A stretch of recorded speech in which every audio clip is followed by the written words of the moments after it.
Hi, everyone, and welcome to the Polygon Forest. I am Vin. And I'm Chris. Let's do this.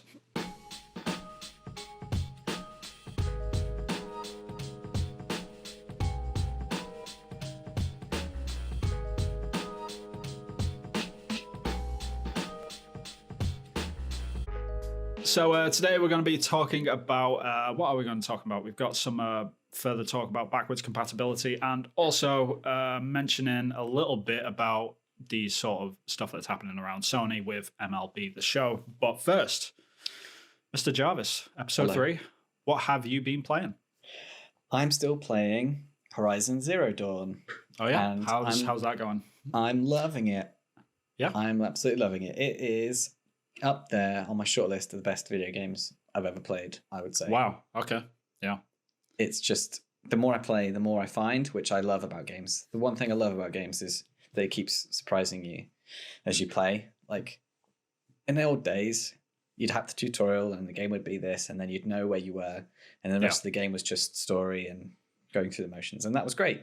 And you could build great things, but this is just like mechanics all over the shop, and ammunition, different types, telling me what to do, and I'm learning new things, and I do remember the game introduced some things really, really well, like like how they paced out new mechanics and new ideas in the game.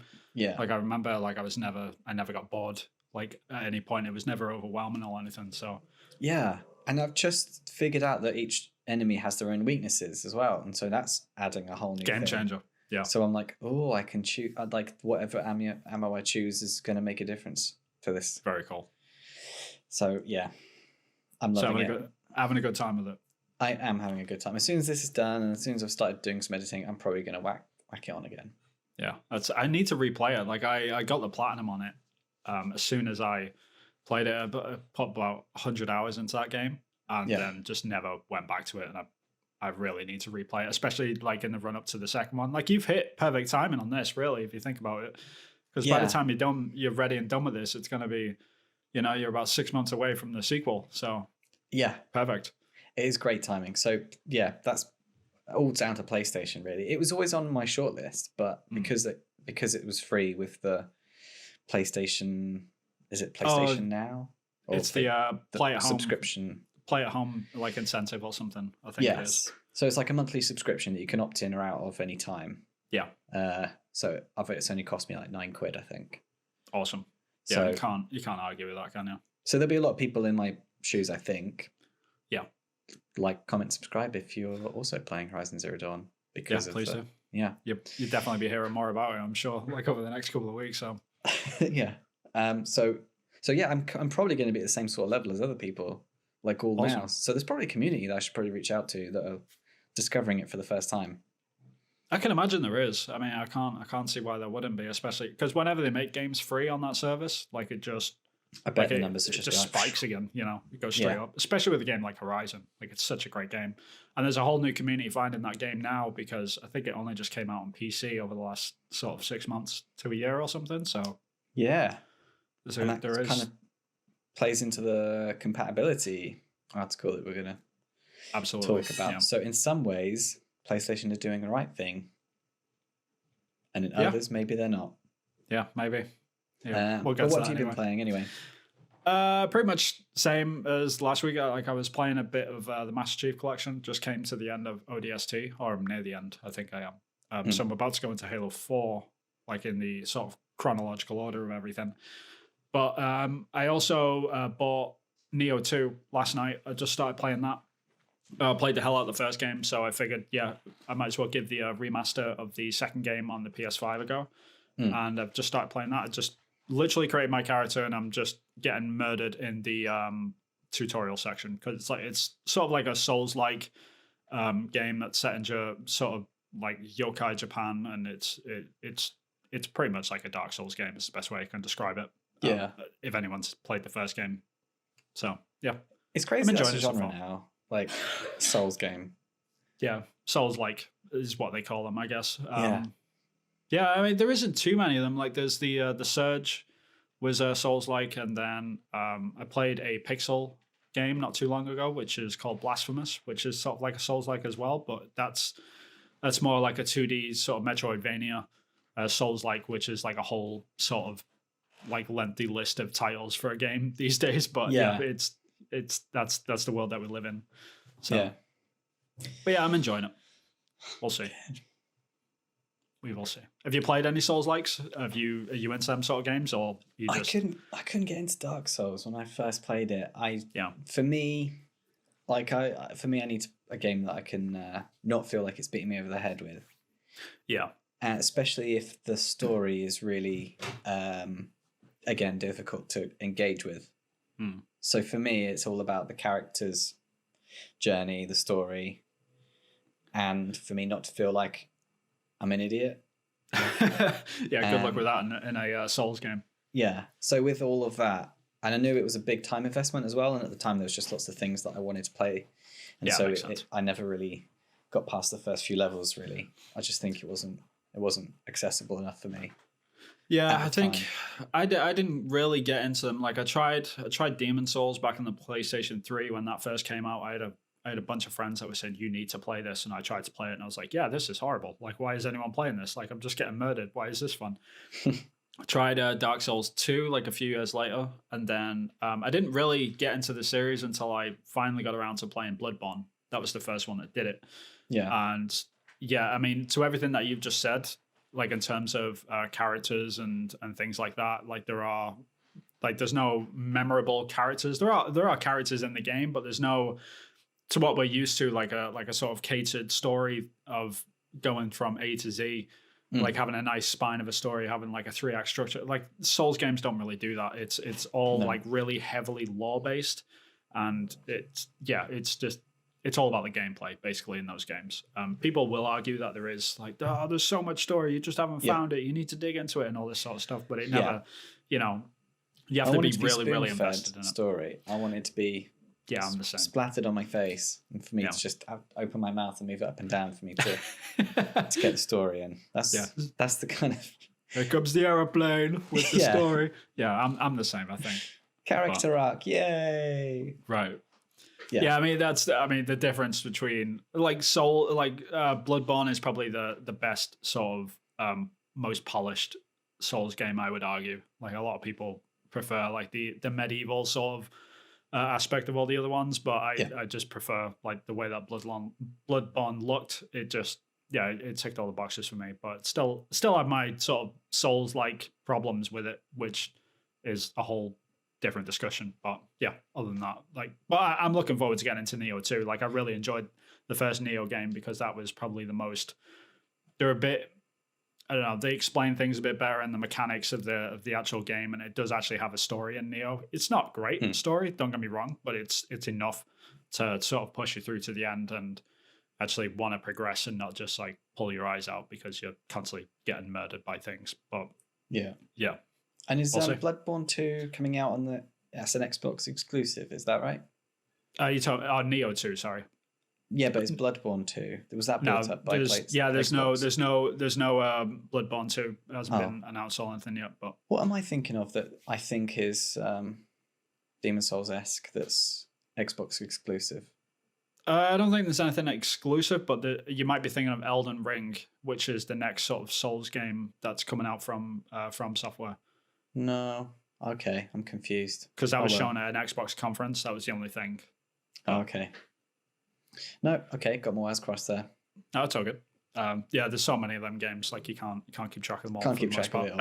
Especially like if you're not like invested in that franchise, or not that franchise, but that sort of company and everything that they're doing, then you're completely out of the loop on that sort of stuff, and you don't know the difference between Dark Souls and Demon Souls and all this sort of stuff. And just like I get my wires crossed as well on it. But yeah, there are some memes as well, which I look at them and I'm like, don't know what's going on there. Right. Like, I'm not part of that world yet. Maybe one day, or maybe they'll come up with something that's just accessible for an idiot. And then easy mode, like just put like all a medium mode on it. Christ, like a normal mode will be decent in a Dark Souls game sometimes, but I know it defeats the purpose of playing the game, because if they had a normal mode on people on a Souls game, get upset. Not only would people get upset, you're right, but it'd also probably be a pretty boring game. Like, I think the majority of that game is just the grind, the challenge is of it, the achievement the grind of it being difficult is part of the lure. I get that. Yeah. Yeah. There's something to be said for that. There is something to be said for that. Like when you do finally take down like your first boss in like Bloodborne or something, when you kill the, I think it's the cleric beast. The first time you do that, you just want to jump up out your sofa and punch the air, you know, like you're just like, this is the fucking greatest thing ever, you know, but it's just, get into that. There's a lot of sweat and tears of trying to figure out the games, and you're just learning animations and things like that. And some people love that stuff, but other people don't. I sort of sit in the middle. Like I'm one of them weird creatures, but yeah. I can appreciate animations in bosses. And I'm kind of the same. I'm in two minds about it, because sometimes the ludonarrative dissonance is just a bit weird. And it's like, there's this massive demon that sidesteps for no reason. Right. And lets me hit him with a massive sword. Yeah, on the back of the legs. Does pull you out a little bit sometimes. Yeah, I'm just like, okay. Yeah, that doesn't quite but fit at the same into the world time, of reality. Yeah, but also, you need a way to kill this massive thing. True. This is true. Oh. So, yeah. But for me, tripwires, Horizon Zero Dawn, that's the way to go. Indeed. Because it can trip up all the big monsters. Yeah, and the killing the big dinosaurs is always fun. It makes sense. Indeed. It does make sense. All right, so moving on, we should get into the news. We haven't actually got that much to talk about this week. It's been a bit of a slow news week, which I'm sure people that are following the games industry have sort of figured out by this point. But it is what it is. So the first point of news is backwards compatibility is back in this sort of week's discussion. And when I mean discussion, I mean people are arguing about it again. Because why aren't they? It's the games industry. It's what they always do. But backwards compatibility and games preservation, quote unquote, is back into the news this week after a series of moves made by Sony and Nintendo has sparked discussion amongst gamers. Like I said, aka arguing. So Sony have made official that they are indeed shutting down the PlayStation stores of their legacy platforms, which we spoke a little bit about last week. While the move will cut off users for the first time from ever buying a PlayStation 1, PlayStation 3, PlayStation Portable, and PlayStation Vita title new, it will still reserve the ability to download previously bought games in the future. So if you've bought a game, then you can still download it even after the store is gone, thankfully. So they're not sort of removing that. That would be absolute chaos, and that would be the dumbest thing in the world, so that's okay. The only other thing is, interestingly, about the same time last week, Nintendo officially ended their Super Mario 35 anniversary celebration, which, isn't that big of a deal in and of itself. But they did do that by removing a bunch of Mario content, which was sort of timed exclusive to their platform at the time. So they've removed Super Mario 3D All-Stars, which is like a compilation of like the some older Mario games, and Super Mario 35, as well as Fire Emblem, Shadow Dragon, and Blade of Light. I've not played this game. But they also removed several other pieces of content, which is kind of interesting. Like they were trying to make this whole, get it now and you'll never get it again sort of situation to make it like fancy and shiny and all that sort of stuff. But, is this what the death of Mario memes have all been about? Yeah, I think Jeff Grubb has been pushing this sort of whole idea of the death of Mario, and it sort of took off on Twitter a little bit, but it became a hashtag like the death of Mario. But yeah, it was basically just ending the 35th anniversary of the celebration or whatever. So it's a weird way to celebrate a birthday, to remove content, isn't it? Yeah. Well, is it more than that? I mean, they added the content for the celebration. So I think what they were trying to do, like the idea was to do sort of what Disney does, and Nintendo do this a lot because they sort of see themselves, I guess, like as the Disney of the games industry, which is debatable if they are or not.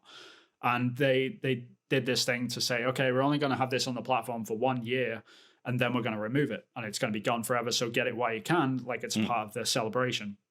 And when like they announced that, everyone was like, yeah, but they're probably going to keep it around. But no, they sure as hell just like removed a bunch of stuff last week, and it's gone. Like it's not on the store anymore. You can't get it.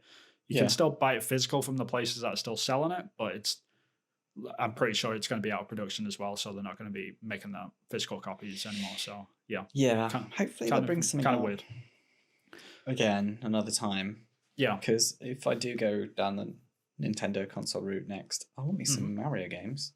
Yeah, I mean the compilation, the Super Mario All Stars, Super Mario 3D All Stars. Sorry, is it's got Mario Odyssey, not Mario Odyssey. It's got Mario Sunshine from the GameCube, Mario 64 from Nintendo 64, and it's also got Mario Galaxy. So it's them 3 games. Okay. Which are decent, like they're really good games, but like the fact that they just removed them now, you can't buy them anymore is sort of nuts. Weird. Yeah. Very weird. Because it would have still sold. So yeah, is it the Disney thing of keeping it like artificially manufacturing the desire? Yeah. I think if any other company did this, they'd probably be cut down for it. It's because Nintendo, they don't really have. There's nothing really comparable to Nintendo, is it? It's so unique. Similar to Disney, like there's no contenders to Disney. So I guess it is something that only these companies can do. Yeah, and get away with it. I mean, it's not great. It's not very consumer.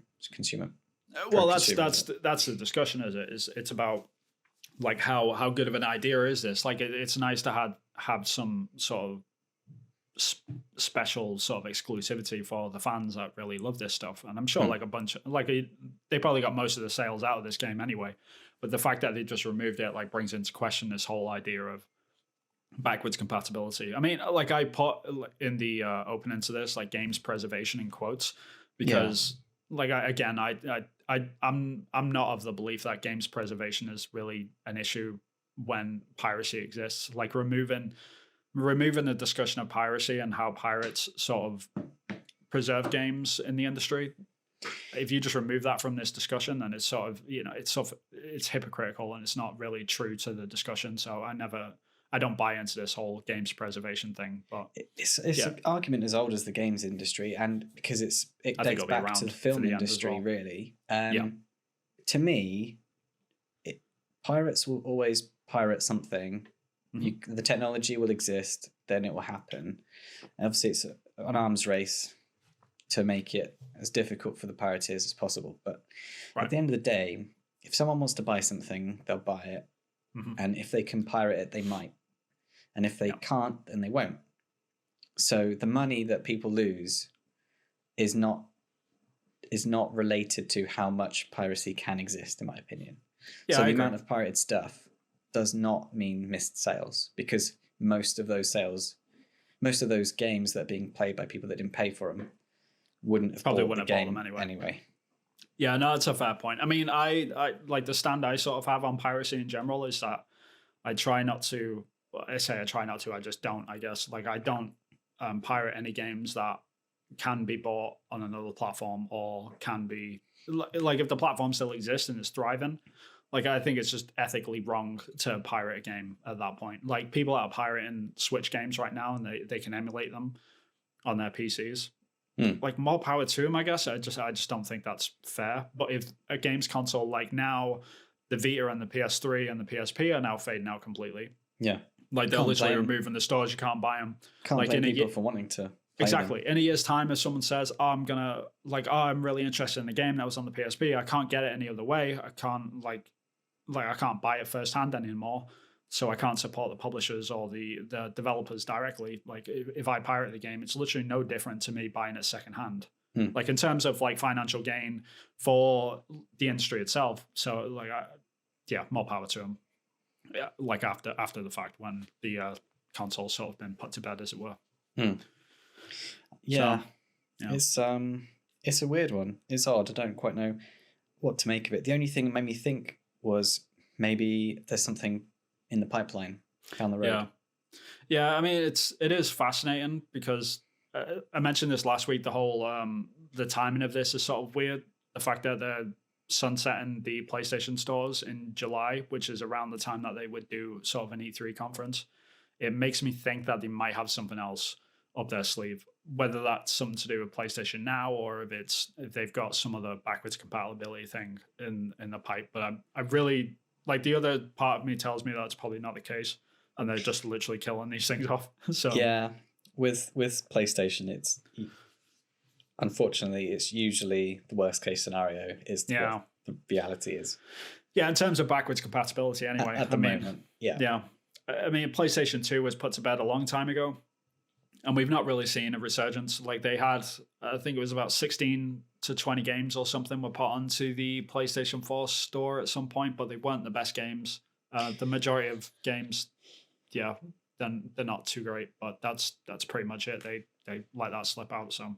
And was it marketed well? Was it easy to find? Because I know PlayStation Store not really. is kind of garbage. Like I saw the other day. This is the thing with PlayStation. They constantly, when they're talking about backwards compatibility, they're always talking about the fact that, oh, we've looked at the numbers, like people don't want backwards compatibility or anything like that. They'd say, oh, we put some PlayStation 2 games out, and when we look at our data, it's not that great, so we're just not going to pursue it in the future.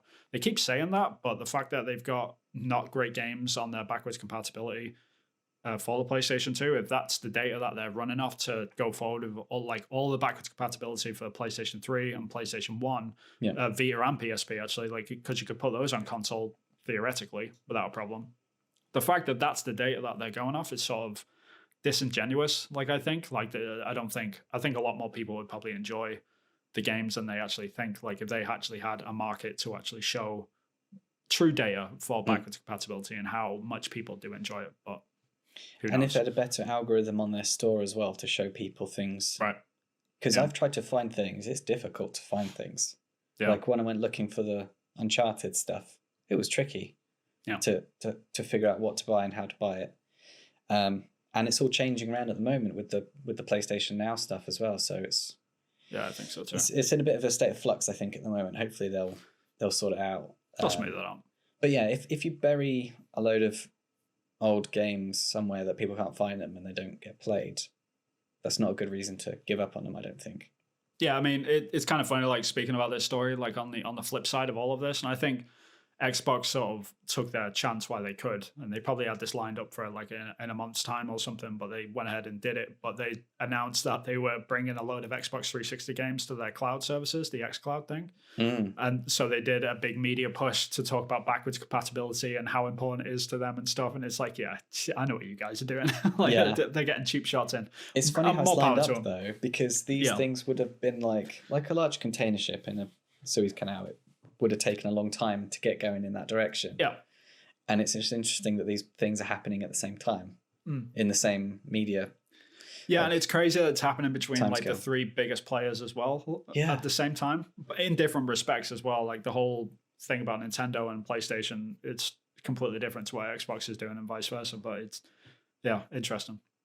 Yeah, and it's interesting that everyone's doing something very different. That seems to be the major like signature of this console generation at the moment and games industry at the moment, is that it's all very, very different. Like everything's moving in different directions. Yeah, that's a good thing, I think. Last console, it wasn't at all. Yeah. It's really interesting. Yeah, we've gotten to the point where the consoles are getting so close together now because pretty much every generation we've had systems which are completely different, or different enough to be able to just say, like, from a hardware perspective, okay, I'm going for that one because it's most powerful, or I'm going for that one because it's cheapest, or I'm going for that one because it's most user-friendly or whatever. But this time, like, I think everything is just getting so close. Like, the differences between the PlayStation 5 and the Series X are just so minimal. Like, it's ridiculous how close they are in sort of power.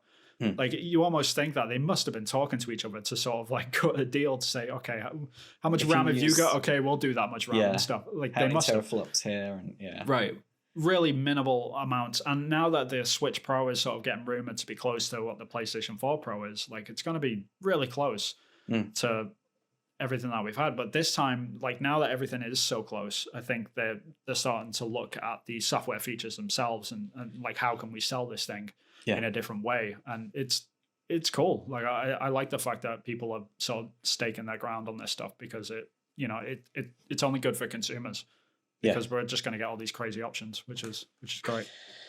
Speaking of options, indeed. So we should move off onto our second story, which came out of nowhere pretty much on Thursday or Friday, I think it was, a couple of days ago. But MLB The Show is coming to the Xbox consoles on Game Pass day one, which isn't that big a news in general, but the fact that MLB The Show is produced and created by PlayStation Studios is a huge deal. In San Diego. Yeah. So, Vin, I had to Google this because I had no idea what it was, even when I read the whole article. Indeed. What is MLB The Show? MLB The Show is a baseball game. It's a sports game made by PlayStation. So it's a rounders game. Okay. And British people talking about baseball. This should go down the treat. Yeah. So it's basically cricket, but with a round bat. No, this cricket with a round bat, and there's 4 stumps. Okay. And this is a video game. There's 4. Game. I thought there was. Oh, okay. That makes more sense now. Yeah, they go around them. That's why it's called rounders, I think. Okay.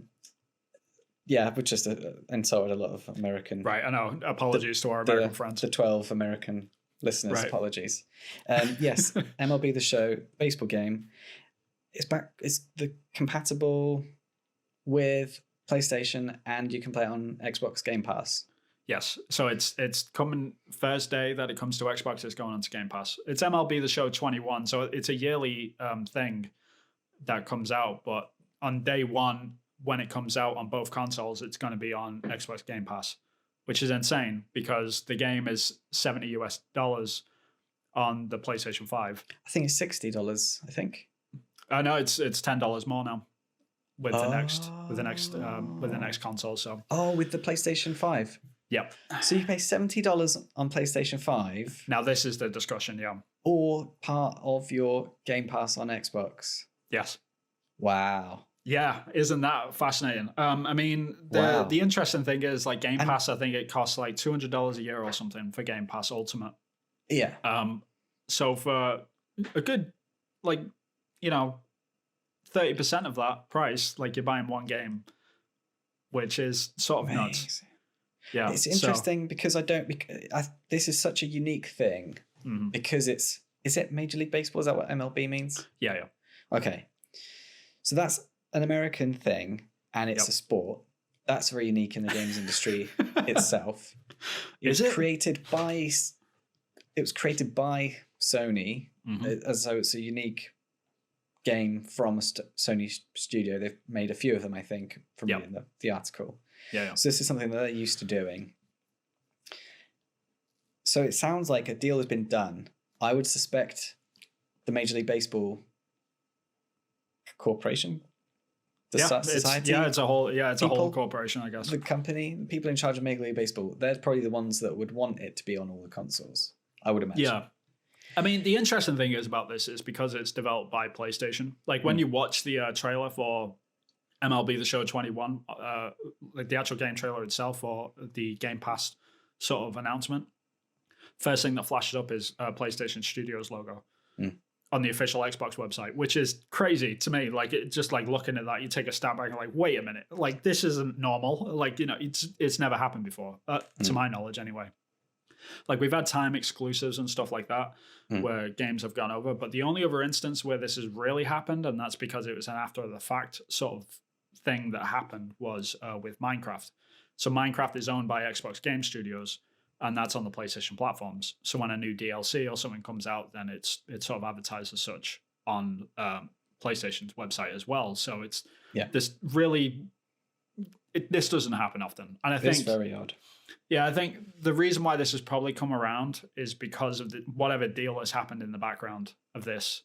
To do must have affected it. People. There's money flying around somewhere. Some money is getting swapped somewhere between someone. Whether that's the influence from the Major League Baseball Association, I'm guessing that's what they are, or if it's some other deal which is between PlayStation and Xbox because of something like Minecraft. Like maybe Minecraft was only meant to be a year-long exclusive, like after Xbox took it over, and then they said, okay, if you're going to keep having Minecraft and you're making a lot of money off that game, because I can imagine they are, if you're going to keep that, then we need something from you guys, like why don't you give us like a baseball game, because sports games are huge, like they sell bank, they make a lot of money.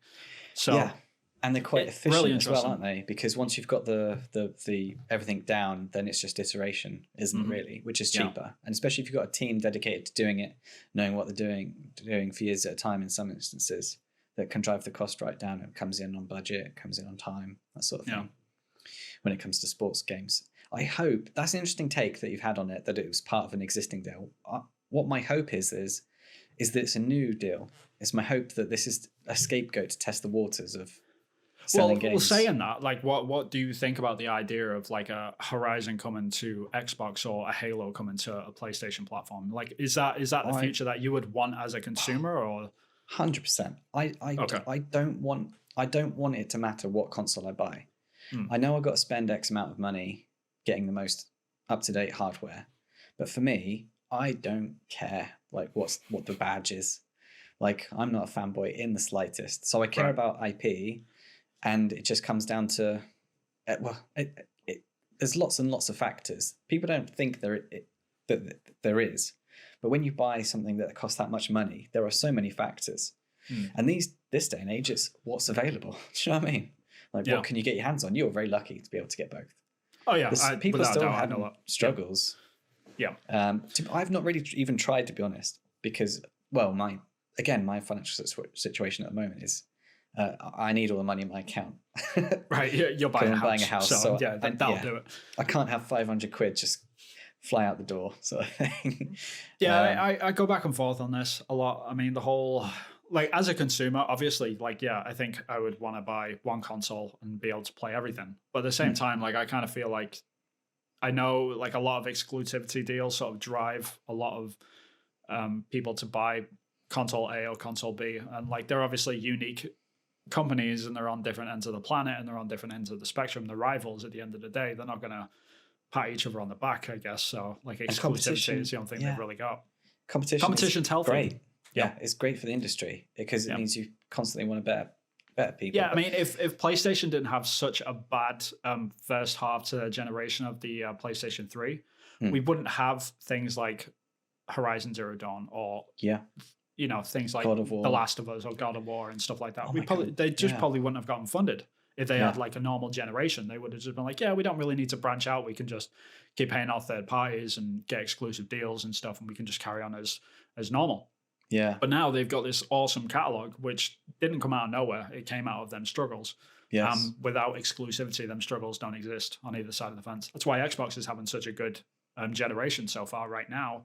It's because they died last generation. Like, just nothing happened, and they needed to pull it out so they could get back on top. So, well, if you think about PlayStation 3 era, so PlayStation had the backwards compatibility down. So PlayStation 2 to PlayStation 3, the compatibility was great, and Xbox was less good at the time. Yep. And so now it seems like they're kind of swap roles. I think does it take a whole console generation to have these things happen, or is this is it just different bosses? Because there's a new Xbox guy, isn't there? Phil Spencer took over like halfway through the Xbox One era, right? And I mean, there's only so much you can do. Like, but since the Xbox Series X came out, that is all Phil Spencer now. Like, I can't blame it on. I think it was Don Matrick was the last guy who introduced the Xbox One. Completely fumbled the whole thing. Tried to sell it as like a TV box set for cable and stuff like that. The whole thing just died. TV entertainment system thing. Yeah, I remember that. They made the same mistake on the PlayStation 3. They tried to sell that as a TV entertainment system as well, and it just died. The camera. Yeah. So yeah, now Phil Spencer's like Xbox Series X is all him now. So like, cool. Yeah, well, I'm impressed so far. Very. Yeah, it's going really well for them. But yeah, I mean, the whole idea of like PlayStation games on Xbox and vice versa, it's interesting. I think it's sort of we're getting to this point now. I think they've started to realize that there is going to be a day where we're not going to have consoles. Internet connection is probably going to get good enough where we can stream games, and it is going to turn into a Netflix. And what happens when that day comes? So it's a Netflix platform. You just go onto your Xbox Game Pass on the TV, log onto your TV. TV's probably going to have a button on your remote. Yeah. Kind of be funny when Xbox and PlayStation buttons on your TV remote to come up and bring up the... I'm all in on that stuff, man. Like after Game Pass, like if the connection, like obviously we got issues with like latency and things like that. People haven't got the infrastructure to play these games today. But I'm talking like 10 years in the future, like when we don't need bookshelves and bookshelves of our old games to sit there. Yeah. You know, like I'm looking forward to that day I can just hit the PlayStation button. Oh, I can boot up Horizon Zero Dawn for like $50 a month or whatever. Like, yeah, like give me a cable subscription for video games. Christ, please. Like, this is what I do with my time. This is my main source of entertainment. So I'm all in on that idea. Like, people are really against it sometimes, and I'm just like, why? Like, do you still like buy DVD box sets of like the Lost series or something? You know, like, are you one of those people? Or do you wait for it to come onto Netflix? Exactly. So like, why should we think any different for video games? And I'm all in on that stuff. I don't know about you, but yeah. In this day and age as well, it's also weird that we're coming full circle, and the stuff that's on the streaming services is the water cooler stuff. So people are more likely to talk about things that have just come onto a platform.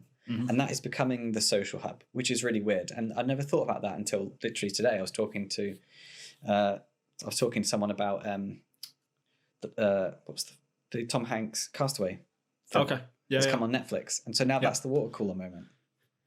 And you can just imagine that, like with Horizon Zero Dawn, it's you know, a lot of people would be in the same boat as me. So there's probably a lot of people I can reach out to and start talking to about that, and that's a whole nother element which you don't get with physical games. Yeah, I mean, the industry is maturing as well, like the actual gamer base as well. The average age of a console generation, for a console gamer, is the same age as us. So around 33, 35. I don't know how I feel about it's that. In that. I know, right? Because I didn't start at this age. Right, that's what I'm saying. Like, but most gamers in our industry that are playing games are our age at this point. So in 10 years' time, when they're 40 or whatever, we're going to have two or three generations of people that are coming in new waves that are all playing video games, and this stuff is just going to be normal. And I think the problem that we've always had is foreign to them. They've grown up on Netflix, and yeah. Like the whole idea of a DVD box set is just going to blow their mind. Like in 10 years' time, like your boy is like quite a young lad as well. Like when he's 20 or something, you're gonna like, well, I remember these DVD box sets. Like, Dad, you are so old. Like this is like ridiculous. And why wouldn't he? You know, like I've got my that's Star the Wars world we're going into. And I've got rid of my Xbox. So why? There's Disney Plus right there. I can't play them now. Yeah, it's scary. Yeah, that's the world that we're going into. But yeah, it brings. But I think like this is like this whole MLB The Show, like to sort of wrap this thing up, is sort of going, like, I think it's a realization that is coming to be, you know, like they're starting to realize that okay, we need to start testing the waters on this stuff, because in 10 years' time, when this stuff starts sinking us, we need to see if we can work with Xbox or if PlayStation can work with us and vice versa. So it's an arms race, isn't it? I think so. I think it's probably going to be in the next generation. I can't see it happening this generation. No. Considering we're already nearly a year in, which is scary. Yeah, but it's kind of like, I think back to the PlayStation 3, like the PlayStation 3 and Xbox generation. They were not designed really for the internet in any respect. Like if you go and look at the original versions of them consoles and the original firmware on them, like they didn't know the internet was coming. They didn't really think about like multiplayer that much. Like they knew it was kind of there, but they didn't really have the infrastructure for it, like the software. But by the end of the generation, they had to completely adapt to that. So like for all we know, like these things, like the new consoles haven't got that big of hard drives. And I think streaming might come into play, like if they come up with a good infrastructure for it, to say, hey, why buy a new hard drive for $200 when you can just buy a PlayStation Now subscription? Like that's a big push, you know. So it'll be interesting to see, like by the end of this generation, where we are with that stuff. Yeah, that's a price point. Sounds about right. So yeah, 200 quid for a streaming service for a year, or you could buy this piece of hardware. That sounds like a pretty, for the same price for all the games. Yeah, like enough games to keep you entertained and keep you playing. That's the only where it falls down. It's like where people get Netflix fatigue, where there's nothing on Netflix and think, why am I paying for this? Yeah. So there's more to juggle, but this seems like it's the way it's going to go. Yeah, I think so. But yes, that's a good way to wrap that up, I think. Yeah. Which brings us on to what I've been wanting to talk about. Okay. For a very long time. So Vin, you're a concept artist. Am I? Yeah. Oh wait. Yeah, I am. Yeah, you're right. You work for Ubisoft. That is correct. I've been working for Ubisoft for a few years now. And that hasn't always been the case. No, there was a time I was not an Ubisoft employee, correct. There was a time we used to just have a chat outside uni before we were waiting to go in or just after we'd finished, and we'd be talking about Assassin's Creed 3, was it? Or was 3 out by the time we was at uni? It would have been, I think that would have been the game that was either coming out or it just come out. I'm pretty sure it was just coming out. That was a good time. Assassin's Creed 3. That was full of optimism. Ubisoft could do no wrong. They were perfect. Yeah, they were the good days, weren't they? They had 3 great games for a great franchise. And we would think to ourselves, those were great games. I wonder where the franchise is going to go. Yeah. And I'm sure we weren't the first people to think of it, but there were some people that thought, hey, Japan would be great. Wouldn't it? That'd be a great game. And so what happened then, Ben? I took that idea and I ran with it, and then I got hired by Ubisoft because of it. Basically, that's the short version. Give away the ending. No, I'm joking. That didn't happen, obviously. I am not working on an Assassin's Creed Japan. Or maybe, am I? I'm not sure. You can't say if you are. No. I don't think anyone would think you are. No, I don't think so either. But yeah, that was probably back in 2012 we were having them discussions. I remember like sitting at tables with you and other people that were on our course, and we were constantly talking about like, where should an Assassin's Creed go? And I don't think there was a single person on that table that didn't think that an Assassin's Creed in Japan was a bad idea. Was a bad idea. It was only a good idea. Yeah. And how it would work and the mechanics and locations and traversal and things like that. Because that's when those games were pushing the boundaries of the traversal side of things. Like the free running, we'd never seen free running in a game before. Now it's like old hat. Yeah. But back then that was new. Yeah, there was a lot of new things getting sort of invented for that IP, and just things that we take for granted now, just like how good parkour is like in some games. I was not too long ago was new. Yeah, even that in Assassin's Creed 1, that was the thing that blew everyone's mind. It was like, Jesus, like you can run from rooftop to rooftop. Like just like the idea of that, and like going back and forth and climbing up a roof and getting to the other side, and instead of walking around the street, you could just screw this and just going over the building. Yeah, so many things were invented in that game. I was playing Shadow of Mordor a few years ago, and so much of like the traversal in that game has just been lifted from Assassin's Creed. And you think you totally take that stuff for granted, but it is what it is. I like to call it Shadow of Mordor. it's a good one, Shadow of Mordor. Yeah. And why didn't Assassin's Creed Origins Assassin's Creed Oranges? Right. What, just on purpose or by mistake? That's the real question. Just because. Right. It first happened by mistake, and then I thought, no, I prefer that better. I'll keep that. But yeah, like after them discussions that we had, like it always stuck in my head, I guess. Like, and it was a few years later when I actually ended up moving to Japan, not because of that discussion. That would have been weird. Assassin's Creed in Japan, Vin, good. I'm going to move there. You should go to Japan, Vin. I think that's on the cards for you. Yeah. Okay, definitely. Chris, I will. Cut to a year later. But yeah, we finished uni, and then I went over there to teach English. Like I thought I'd be over there for a year, and I ended up being there for 4. So yeah, it was that was always stuck in the back of my head. It was cemented even more because I was living there, I guess.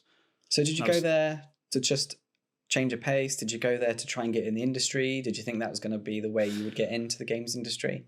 I wasn't really. I mean, the original idea when I first booked the plane ticket, I guess, like I went over there to say I'm just going to go over there for a year and probably come back and then try and break in.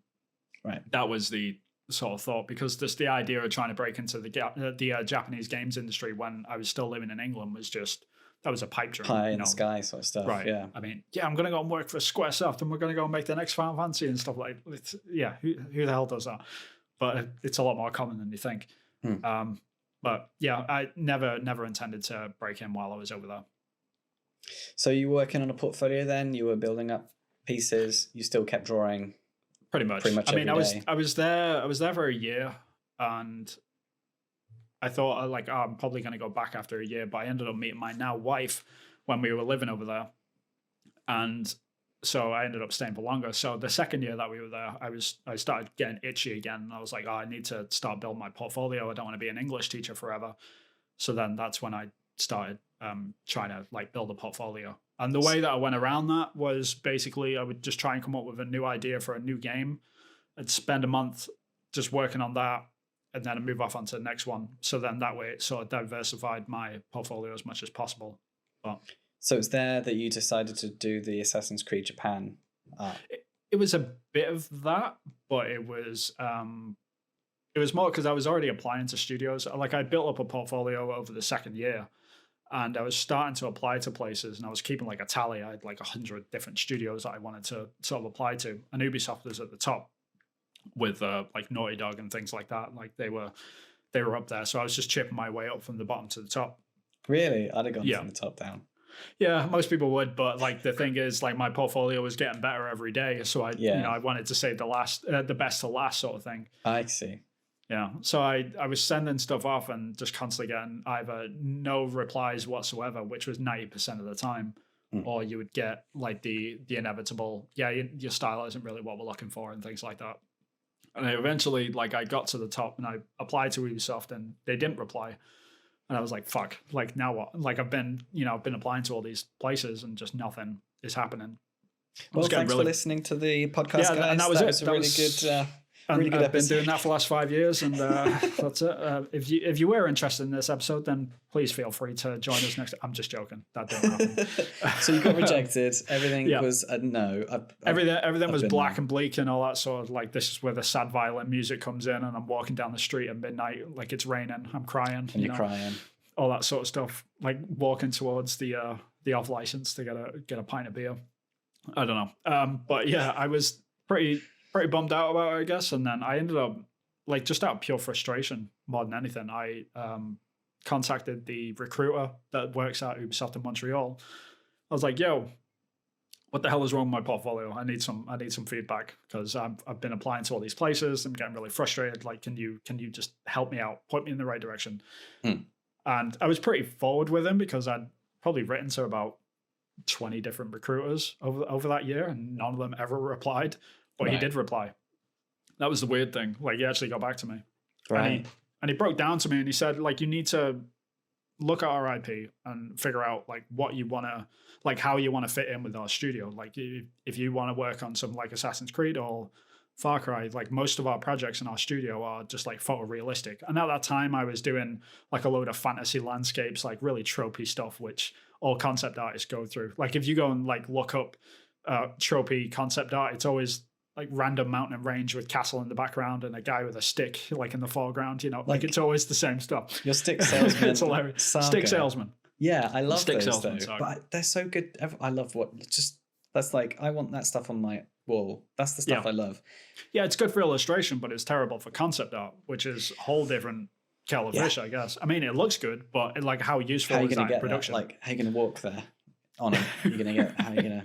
It's going to ride a cloud or a camel or something. Yeah, but like, there's a really good website called Adventures of Stick Salesman. You should go and check it out. Like, it's absolutely hilarious. It's just a bunch of concept art from different people with like this guy with a stick in it, just like with different landscapes. It's really funny, but it's the age old trope. But my portfolio is filled with that stuff, like stick salesman walking through fantastical landscapes. Completely useless for anything that Ubisoft were doing at the time. Like, yeah, we're working on, at the time they were working on like Assassin's Creed 4, maybe Syndicate or something. Like, yeah, and you're showing us fantasy landscapes. Like, this stuff does not fit. Yeah.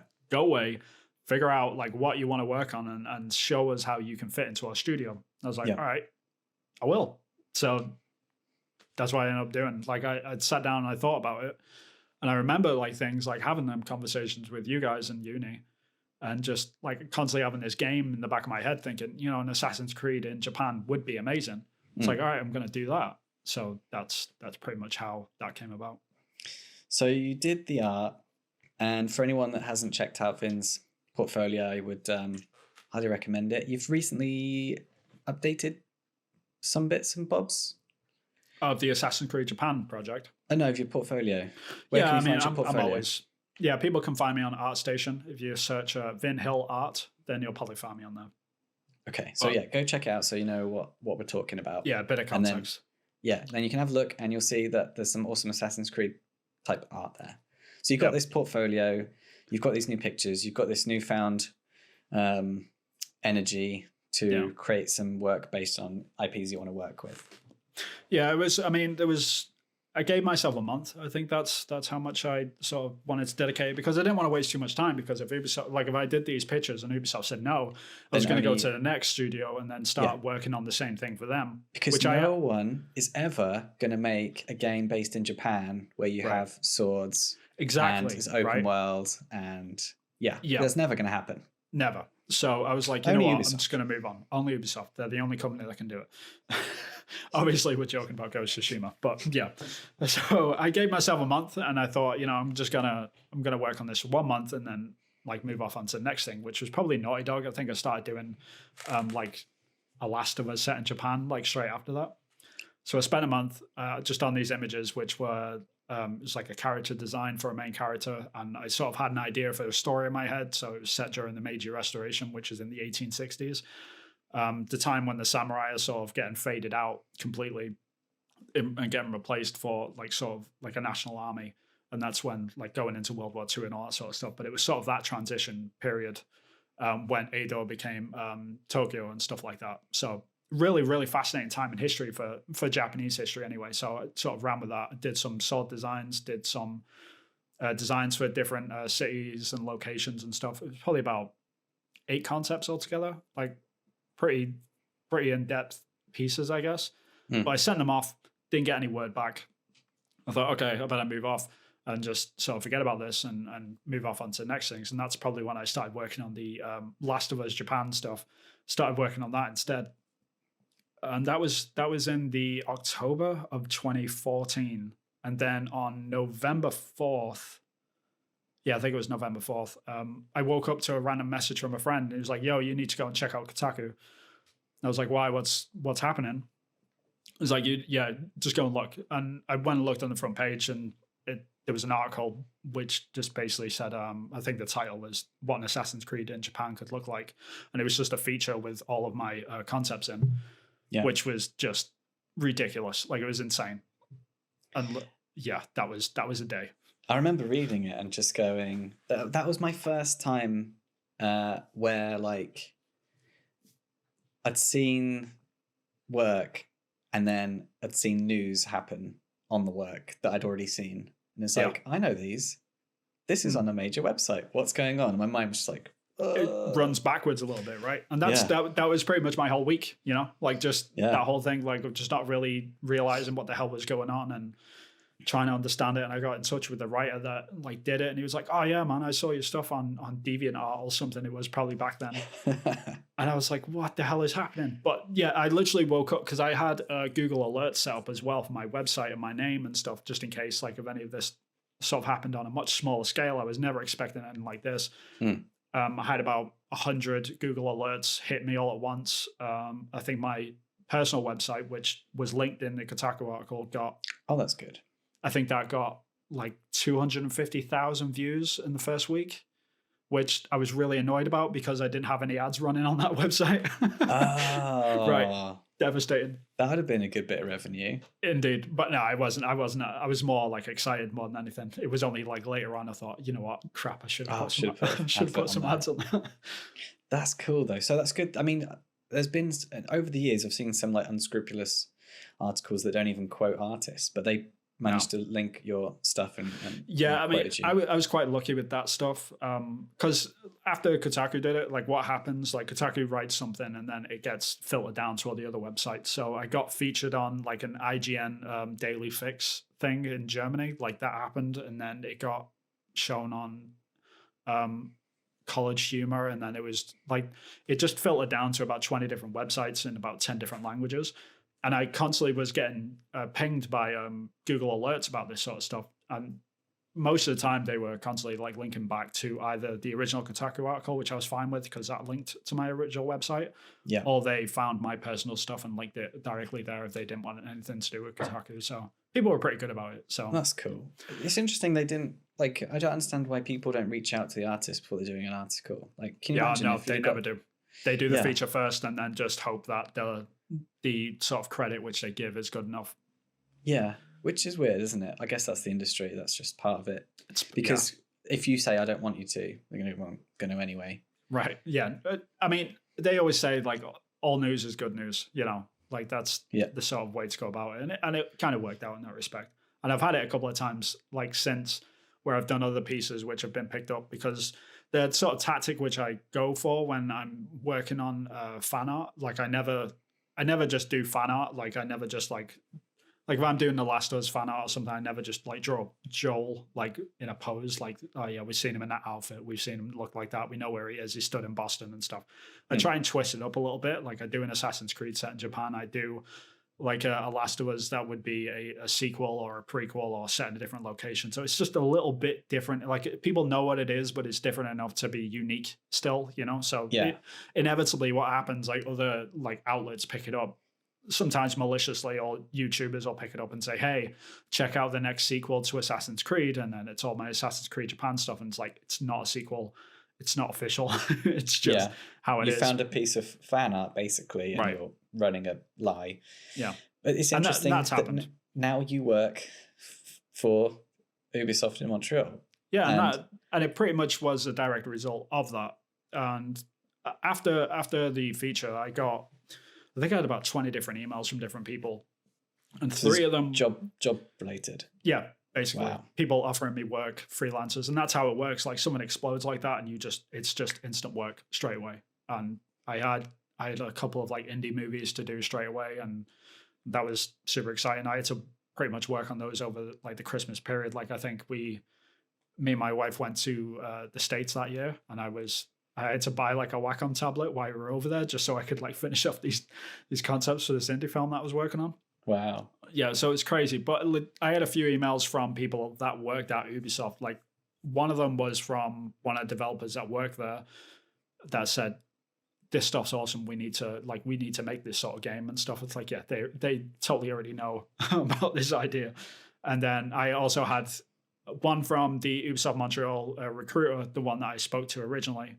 Yeah, and was he like, see, I told you. Right. And he was basically saying, did you get any word from the art director when you sent in your Assassin's Creed Japan stuff before like the feature on Kotaku? Yeah, because I sent it all before. Nope. I was like, no, didn't get any reply.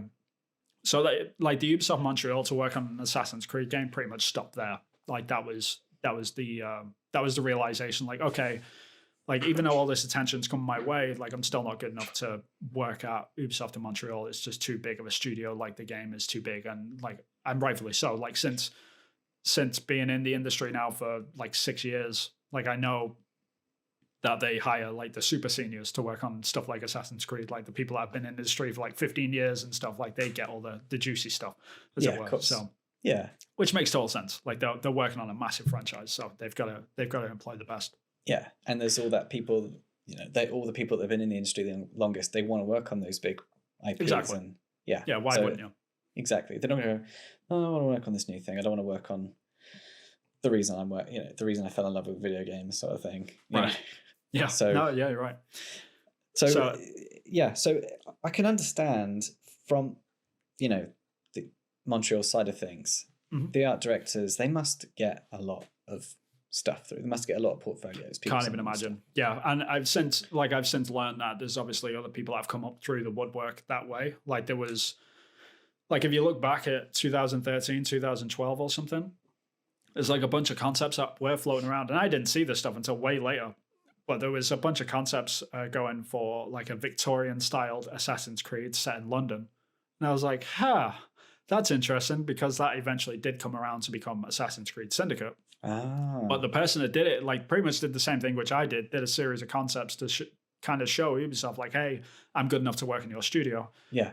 I don't think he ever did get a job at Ubisoft, but he ended up getting into industry, and he's now an art director or something, I'm pretty sure. Right. So, like, it worked for him as well. So it's a good tactic to go for, I guess. But, so not the stick salesman, but no. IPs that exist. Stick salesman plus hidden blade, I found, worked the best. Yeah. That gets you a job. So it got you a job in the biggest, is it the biggest video game studio in the world? Well, right now, yeah. Yeah, it's the biggest studio in the world, and it's the biggest Ubisoft studio. I'm working at Ubisoft in Montreal right now. But after all the Assassin's Creed Japan stuff happened, the last email which I got was from the studio head that was at Ubisoft in Osaka, which was in Japan, which was where I was living at the time. And I was like, this is perfect. Like, why not? So like we ended up starting the sort of interview process for that, and I ended up moving over to there, and I was there for 2 years in their studio, which was a ton of fun. And what did you work on there when you were over there for those 2 years? So very, very different stuff. I worked on a 3DS game for Gravity Falls, which is a Disney game. That was my first game I ever worked on. God, that's nothing like your portfolio. No, absolutely nothing. But like soon after that, we had a South Park: The Fractured But Whole after that, and then, that was a ridiculous game. It was a ton of fun. Yeah, every meeting, everyone was laughing. Learned a lot. I jumped around between doing concept art for visual effects and character costumes and stuff to doing animation and 3D art. Because the studio was so small, everyone had to pretty much do bits of everything. Like if you could do something, you would do something. And if you didn't know how to do something, then you had to learn how to do it, and then you did it. So, yeah. So I don't know whether you can answer this, but I know that I think it's Maya that the show was animated in. So they made the jump from 2D to Maya. Yep. Was Maya used in the production of the game? Yeah, we basically took, because there were some assets just from the show that we would just take and put it straight into game engine. Like the whole part of like the Ubisoft Osaka studio was to basically convert assets over. That was most of our job, was to take stuff that was from the show, clean up all the geometry, because when they're making stuff, they just slapdash, put it in, get it in. They don't care. Yeah. Because they're not rendering it out for a game engine to be performance. Yeah. Yeah. So we had to clean up a lot of that stuff. But we also created a ton of original assets for that game as well. Oh, the costumes and stuff. Role. There's loads and loads and loads of them. And So it was all done in Maya, pretty much. Wow, that's pretty cool. And the first time you started using Maya was probably at uni. Yeah, probably. So I was only introduced to it in uni, but I didn't really fully, like, there was times during a South Park production where you'd walk in the morning, I would use it for 9 hours a day and then walk out. And that was me for like 6 months, just didn't open Photoshop once, sort of thing. Which was weird. It was a completely different experience, but I'm glad that I did it. It's so strange that doing Assassin's Creed Japan and it getting blown up on Kotaku led you to that. Yeah. Which you had nothing to do with either. Not even the same. It wasn't even made in the same program. No. Weird, isn't it?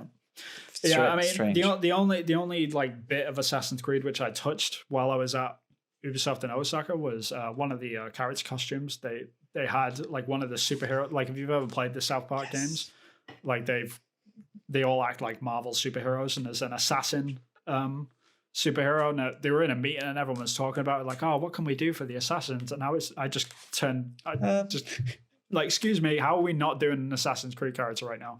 Like, yeah, that's a good idea. I should make that. So that was the only thing I did. I made an Assassin's Creed sort of costume for one of the kids in South Park, which was a ton of fun. Like probably my favorite thing that I worked on, other than the bra hat, which they've got, which is just like C-cup hat. Hilarious. But yeah, a ton of fun. So that's a weird sort of art imitating life, imitating art situation where you were imitating a game's There's some fourth wall getting broken somewhere. Yeah. And then you're working on a game that had an asset from a game which was from the game that got you the job, but it's not the game. Yeah. That's my life in a nutshell. And but after 2 years, then you moved over to Montreal. Was that? Oh no, you was living in America for a while, weren't you? Yeah. So after the Ubisoft and Osaka stuff, I thought the next game that they were working on, something that's still, I think it's unannounced at the moment, so I'm not gonna mention it. But okay, it was pretty much along similar lines where it was something that was sort of out of my ballpark. I wanted to be a concept artist like full time. I wanted to work in environments and things like that, and I wanted to paint stuff from scratch. And I thought, okay, it's time to move off and try and find something. I've got a bit of experience now, so we can do that. So we moved to America too, I guess. Yeah, pretty much. So we moved over to the States. Me and my wife got married and we settled down a little bit, and I started freelancing. And then that's when I started getting a ton of work for like the movie industry.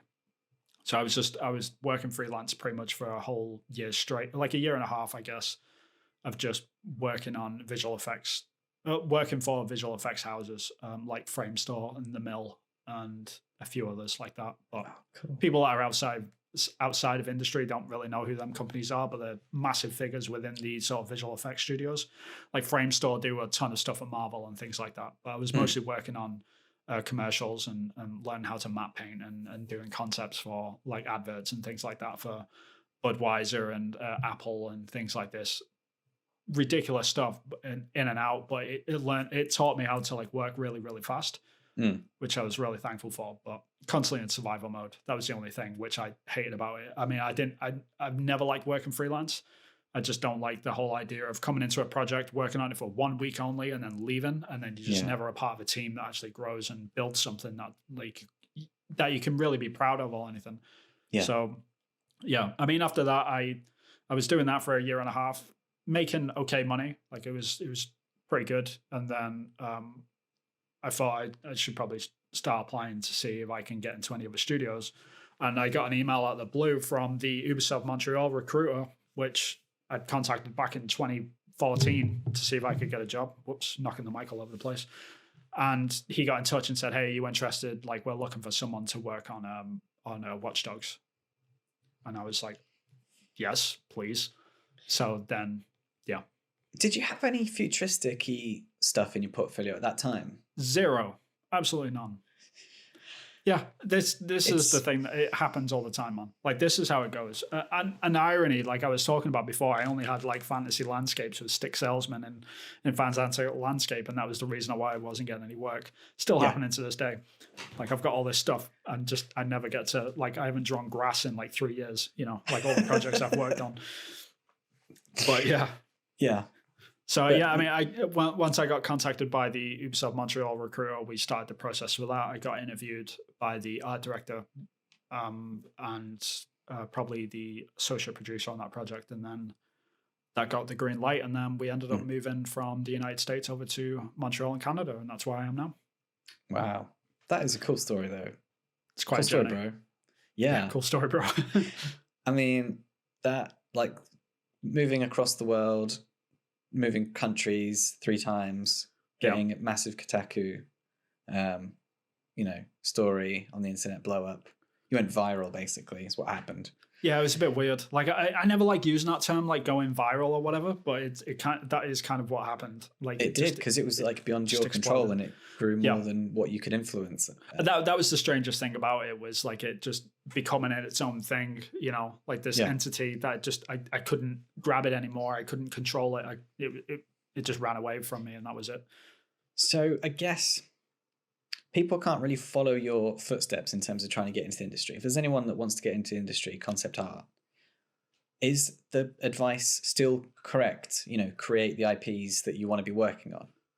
Yeah, the advice there is the same for when in the run up to what I did, which is work on a new project once a month, do a new project for a game that doesn't exist, like prequel or a sequel to a game. Like, don't make it for a game that you know is eventually coming.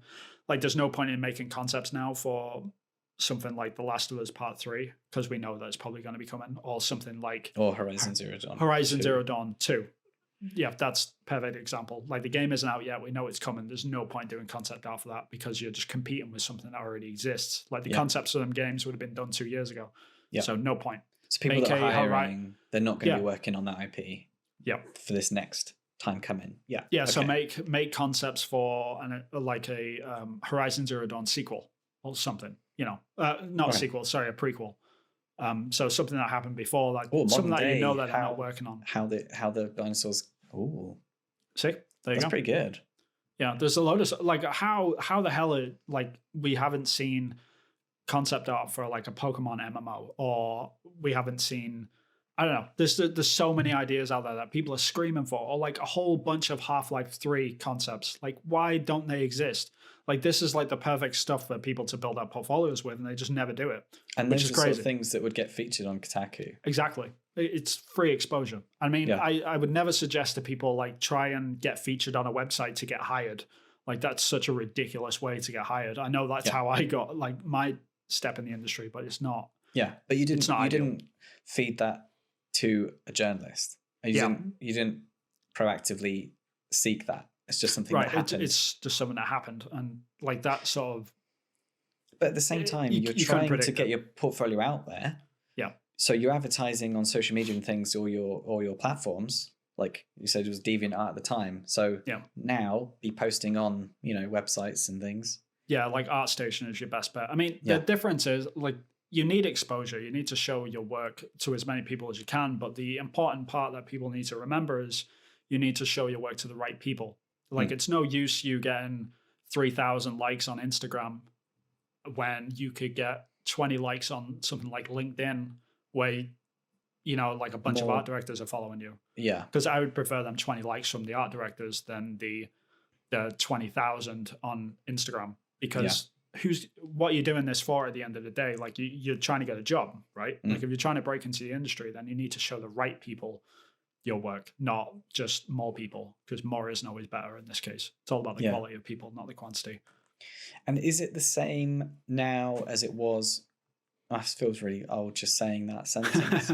Like, is it the same now as when it was when you started to get in the industry since 2014, or have things changed now? It's changed. Everything changes. I mean, this is the problem with universities in general, because you get a lot of people that are teaching students like how the industry works when the industry is changing every 3 years, which is a problem in and of itself, but it's not a problem because like it's normally for the better. Like when we first started out, everyone was on DeviantArt, and like you were contacting people on Twitter to say, hey, please look at my stuff or whatever. That was about as far as it went. Nowadays, it's all like ArtStation and LinkedIn to get in touch with developers and ask them, like, hey, can I get some advice on my portfolio? Like, I'm genuinely not looking for a job. I need advice. And then they sort of get into mentorships and things like that. And that's when they can sort of, you know, get their foot in the door. Because ultimately, you just need to meet people that are working in the industry that they can give you a foot up, either through a recruiter or through other concept artists or lead concept artists or art directors or whatever. It's just about you need to meet the right people and show your work to the right people. It's interesting how things have changed, and like community managers, for example, they're so much more. I mean, they were around when we was at uni, but they weren't as. It's a lot more focused now. Yeah, prevalent. Yeah, so they are. I'm guessing the advice is don't approach them for jobs because that's not their job. No, I mean, the best people to approach, I guess, is recruiters, which I have my own problems with recruiters in general, is because they're like the recruiter. Some mixed advice, mixed results.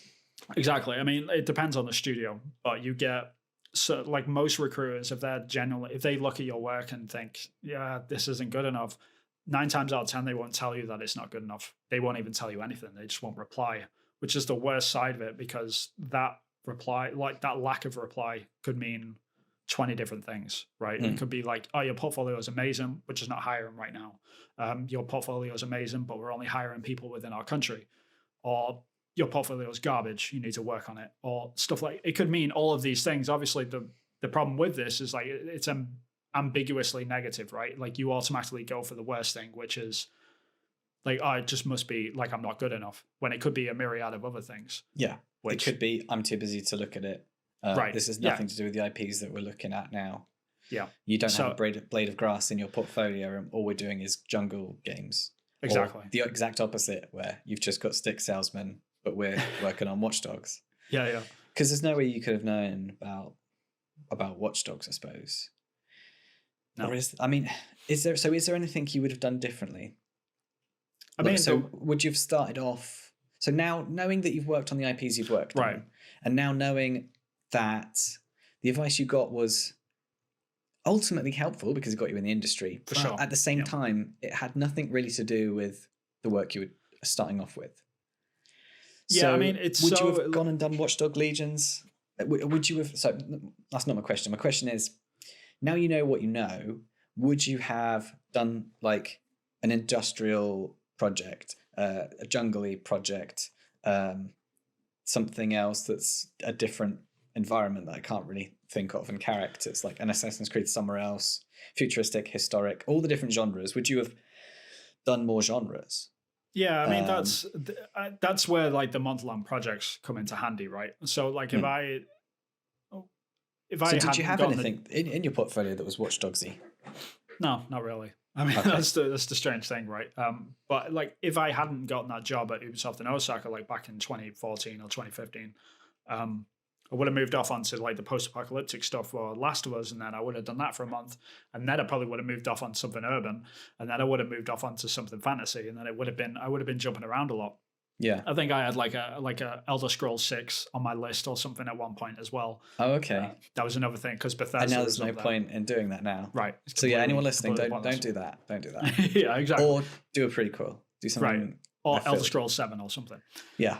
But yeah, it was like that would have rectified that. But at the same time, it's kind of like when I tell people when they're applying to jobs, don't just throw your portfolios at people randomly. You need to like have a focused effort of where you want to work, not strictly what projects you want to work on most of the time.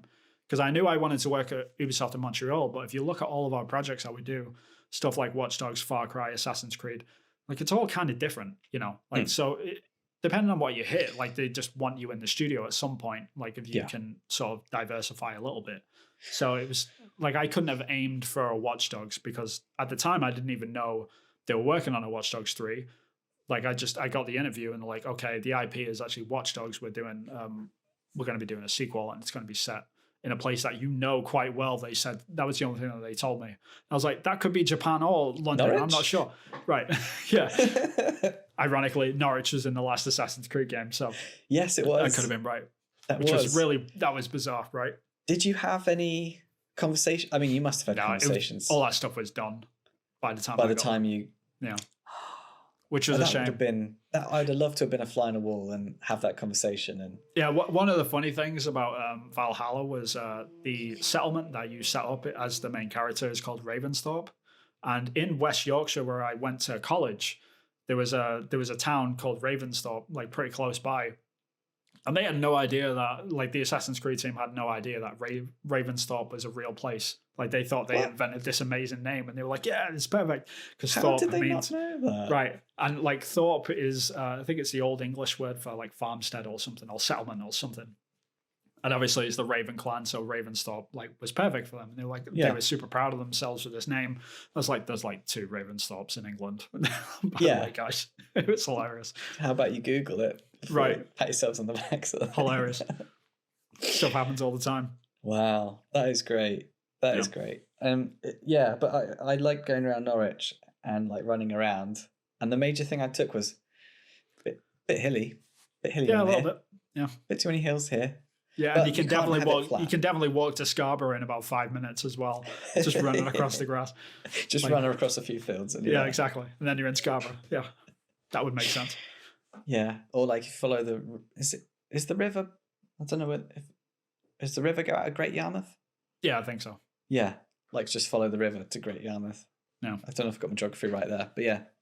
Yeah, the condensed map was a bit disorientating, especially like because obviously we went to uni in Norwich, and it's probably like if I ever had to return to the UK, then Norwich would probably be the place I moved to. Like it's my favorite place in the UK, so it was nice to visit there. And Assassin's Creed, even if it was like a little bit of a small scale.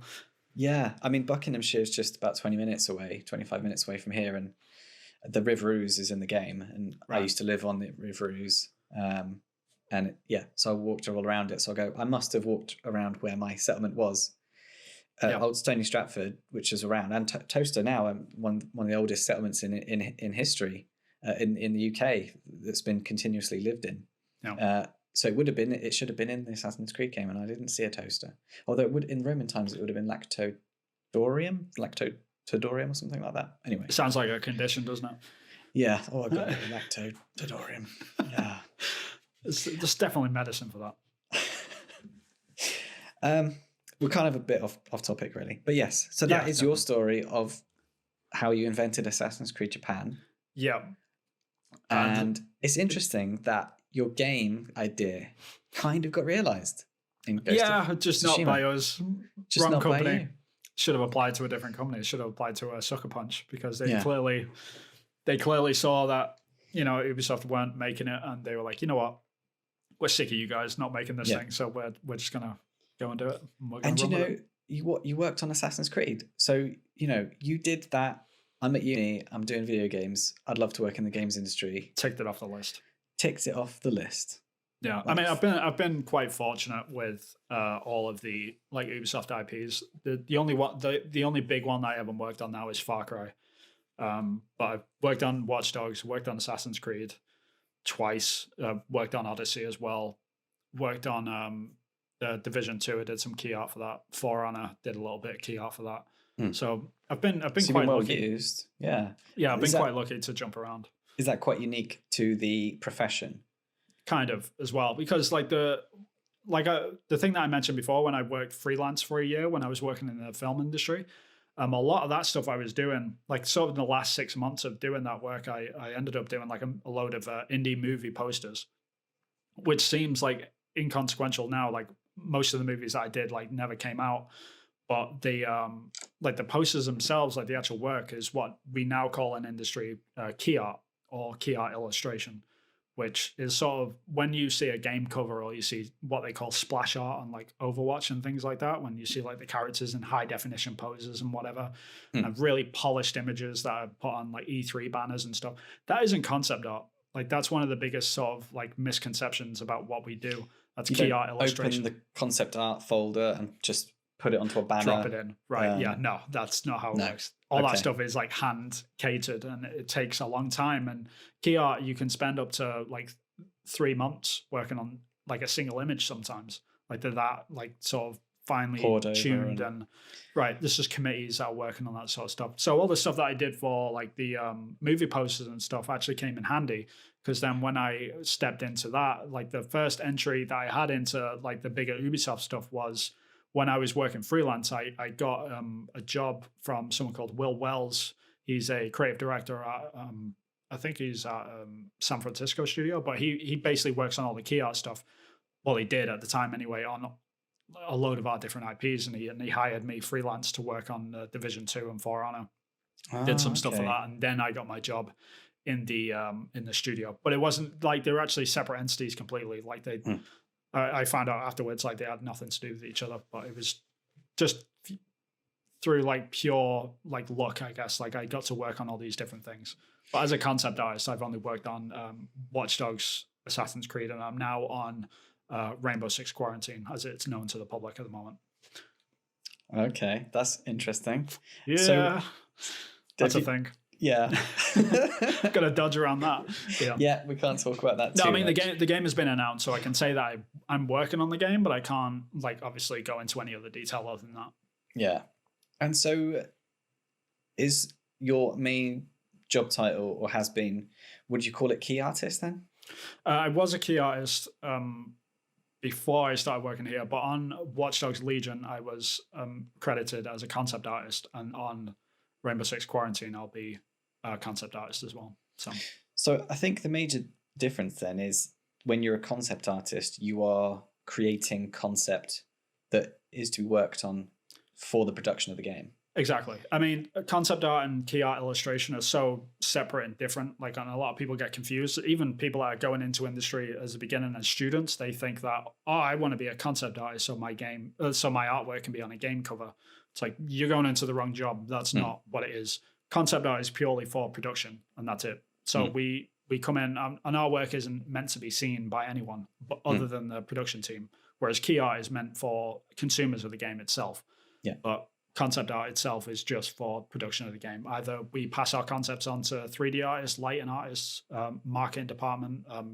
It's basically we're used as a tool by the art director to show their ideas to other people, so then they can go and make it in 3D or within engine, so then they can actually build it in the game. So we're just like that sort of weird in-between tool, which is very cool because we get to work with all like the high leadership in the projects, like all the narrative directors and stuff. When they get crazy ideas, like we're the ones that are drawing it out.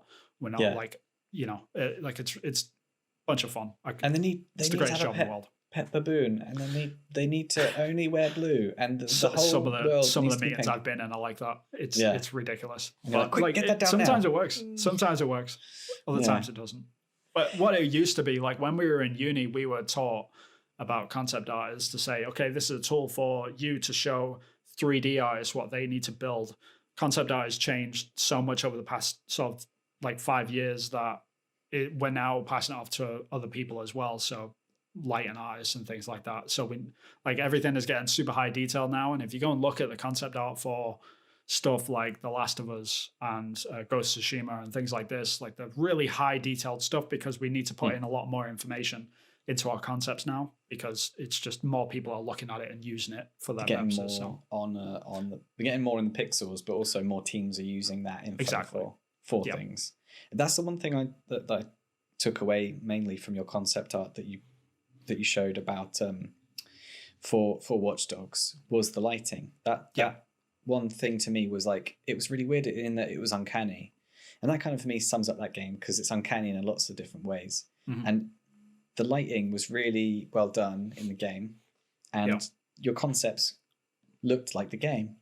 And I thought, no, his drawings doesn't look like the game. The game looks like his drawings. Yeah, and it's just like backwards, right? Yeah, it's that's the best. That's the best thing about doing concept art. It's not, because like 9 times out of 10, like when you do concepts, like they turn out nothing like the original drawing sort of thing, like when they get into game, because so many people touch it, like, or they use it as a starting point rather than as the Bible, But sometimes like you get into projects where it's just like, this is the concept, make it look like that, because we've poured our soul into this, and like the art director is like noodled at everything, so he can like use this as a tool to everyone, and it's exactly what he wanted, or she wanted, sorry, and that's how sometimes the game goes with Watch Dogs Legion and with Rainbow Six Quarantine. It's definitely like that as well, where the concepts are very, very close to how the final game is looking. But it is a very strange thing to see, like as the artist yourself, because you're working on this thing and it's like, I'll just put a box over here, or I'll put in, like, I'll cast some light that cuts right through the middle of this to sort of break up the shapes, and all this stupid stuff that you just come up with on the fly. And then when you see like 300 other people touch it and think about it and actually implement that stuff, like it's really gratifying. Like it's one of the best jobs in the world just purely for that, when you see just this colossal effort of such huge teams, knocking this stuff out. And it all started out on something that you were just like, let's put a barrel in that corner, like you just don't even think about this. Just throwing things on a screen. And you say that now like it's so blasé. But you've obviously spent years honing your craft. So this is, even though that is what you're doing, that is easier said than done. That takes a lot of skill. Oh yeah, for sure. I mean, yeah, but it's still like the important thing is the reward is still the same. Like even though like I might be blasé about like how I go about it, like when you see it in game, it's still the same. You just get the same buzz off it every single time. Yeah, it's just like, it's the greatest thing when you see something that you've drawn like be realized by other people, because it's not like oh, that's mine sort of thing. Like I never look at it like that, because when you do concepts for stuff or for other people, like 3D artists absolutely love concept artists. Like it's one of the biggest myths that they get in the way and quote unquote and stuff. But when a 3D artist is sat there going, I don't know what the hell the art director is talking about here, and the art director brings him a concept or brings her a concept, and it's just like, thank you. This is exactly what I needed. Like they love it. So it's all about that sort of interaction and talking with them and thinking through designs and ideas. Like that's the best thing about it. My very brief few months at Sony in Cambridge back in the day. Yeah, I just loved looking over the different concept art drawings, and then seeing the model, and at that stage not even lit or anything, and then just having a look at it and seeing what it's going to look like or what the idea of it is, and then looking at the model is great. Yeah 3D artists love reference for sure, but you're doing a lot of modeling as well, and learning. You've said to me that's the thing that's changing with concept art anyway. Like you'll get a lot of people that are just working on 3D as well. Like I know how to do 3D like fully now, and like the way concept art is going is we're building out scenes in 3D, or we're actually using the engine. Like, because we'll gray box the whole game like a lot of the time, because designers need to figure out like line of sight and things like that, or scale of things. So it's just a game filled with all these crazy gray boxes everywhere, and you're like, okay, like now I've got to paint over the top of this to sort of show what it's going to look like. And so the work's changing a lot, like constantly, like between photo bashing and kit bashing and learning 3D and how to light and working in engines and stuff. There's a lot of more technicality behind it, but ultimately it's the same goal. Like we're still just trying to show people like ideas so they can build it in game. So I guess your tool, your color palette is toolbox is getting bigger and bigger. Yeah, that's the best way to look at it. Yeah, because I saw. I think we were probably going to do this as another topic for another week. Yeah, the Last of Us concept art you did. Right. I saw that you boxed that out. And then the light was shining through. Was that your lighting reference? Yeah. for So that I piece. mean, you kind of get to the point with concept art because it's not an illustration. You're not like polishing this thing for people to sort of look at as the end product. Because it's concept art, you can use every trick and cheat in the book basically, other than like stealing anyone else's artwork. Like that's a big no. But anything before that is totally fine. So like why labor over the perfect perspective when you can just build something in 3D? And why labor over trying to get the lighting just perfect, or trying to figure out like how the bounce light is going to work off like certain objects and what color it's going to make and like how the rim light's going to, why figure all that stuff out when you can just literally throw a light in a 3D scene and light the thing and then take the screenshot of all of this and then just paint over the top of it? Like, why wouldn't you do that? And when like ultimately you get to the answer, which is there is no reason not to do that, so we just do it. Yeah. So like that's how a lot of concepts start now. And I guess the technology is there now to be able to do that. Yeah. Because I remember when we was at uni, like doing ambient occlusion on things, there was a bit of a workaround, like you had to do this, this, and this, and then click go, and then bake it out and wait. And even though we had pretty decent spec stuff, it still was a process. Yep. Yeah. And now you've got all like real-time ambient occlusion and real-time ray trace reflections and stuff. Like it's a solved problem at this point. So it's kind of, for a concept art anyway, like obviously that's a different debate for like actual graphics in games and stuff, but for the most part, it's awesome for us, you know. Like there's no reason to like labor over that stuff, especially when you can just do it. I mean, if you go and look at the concept art for The Last of Us, all of the stuff that you'll see on that game is all done in 3D in Blender first. Like, and a lot of it's textured. Like 90% of that concept is done in 3D now. Wow. Like it's just like the last 15%, 20%, I would say, is like really worked on in Photoshop. So it's just how the industry is going. And is that all good? Is there anything to say about nostalgia? And because you know how to matte paint as well. Yeah. Is it just a time you go saver? back and forth on it. Yeah, it's time saving. That's it. Like when it comes to concept art, anything goes, and the faster you can do something, the better. And if something saves you time, I mean, the best thing about doing stuff in 3D is that if you block out a whole scene, so like the guys that are working on The Last of Us or whatever, like they block out a whole scene. If the art director's like, yeah, this is cool, but it'd be nice if we could just turn the angle like a little bit to the right so we could see like behind that building a little bit. They're like, all right, no problem. And they just move the camera and then that's it. Retake the screenshot and repaint over it. Done. Move some of the layers over. Like, of course, like we're just giving more options to art directors. So it kind of makes sense for us to do that. But there's a whole sort of ethical debate going on about that within illustration, which is a whole different industry, in my opinion. But that's the way it is. Yes. And to the outsider, it might not seem like that, but yeah, it's apples and oranges. Indeed. Yeah. And it's interesting to see where in the next 15 years that's going to go. So yeah, AI is going to be a huge factor in this, I think. Like that's something that a lot of people are keeping their eye on for, especially for concept art, like for character designers. Like you look at the stuff that Unreal are doing at the moment with sort of auto-generated characters that you can do, where you can just hit randomize 20 times until you vaguely get something and screenshot that and then paint over it. It's like, why wouldn't you? Like you're just saving time. Yeah. So and I think scanning as well, like photo scanning, like real world, you just have a camera going around an environment and it's just in the game. Yeah. But why wouldn't you? Especially for like concept art and perspectives. Yeah. Just why wouldn't you? Like a lot of people talk about this sort of stuff, like, oh, they'd never do that. They'd never remove artists from their job, you know, like, but why would you hire 300 plus 3D artists in 10 years time to work on one project when you can hire 10 photographers to go out and scan an environment instead? It's just logical, you know, like and it would save them so much time. So yeah. Can you talk about, I don't know if you can mention about Watch Dogs Legions. It would depend on whether or not it's been announced or not, but so we're talking about photo scanning, and I've brought up Watch Dogs Legions. Have you got anything that you can say about that?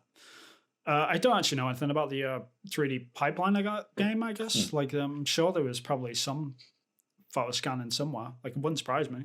Like, this is, like, I constantly see this debate from gamers, which is, like, the outside perspective looking in about the games industry, which is the reusing of assets. That debate infuriates me because for, like, the last 5 years, the last 10 years, I would say, we've been using things like Speed Tree to just auto-generate trees, right? Yeah. And we don't make trees anymore in games. We haven't for years. Like we do sometimes if it's like a really specific particular specific tree, right?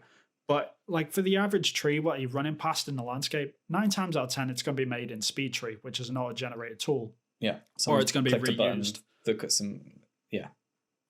And or even just procedurally generated based on some inputs already agreed and stuff. Yeah. Yeah, and that's just the auto-generated stuff over the past 10 years. Over the past 5 years, it's been all quixel scans or mega scans where, like, if you look at a landscape in a game, like Hellblade is a really good example. Hellblade is like 90% mega scans, but no one gives a crap, you know?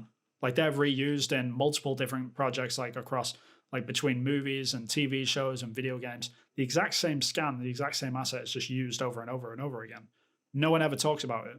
But if a game like Pokemon comes along and they reuse all the Pokemon, like everyone freaks out about it. It's like they've been doing this stuff for years. It's just people don't realize that it's happening and they're only complaining about it now, and it's none of it makes sense to me. Like in my opinion, we should just be using anything that we've got, especially if your own studio has already made it in the past.